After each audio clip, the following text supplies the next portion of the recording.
So I started with the company not too long ago. So the only hands-on training I got was when something needed to be fixed, and to know the whole rundown of the unit was what I was looking for, and that's exactly what I got.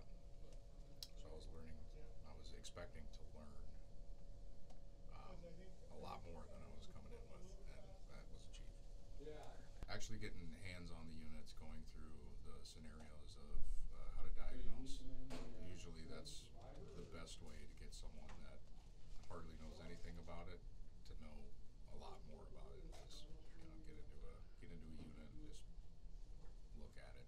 Good time, good people, good food, good knowledge.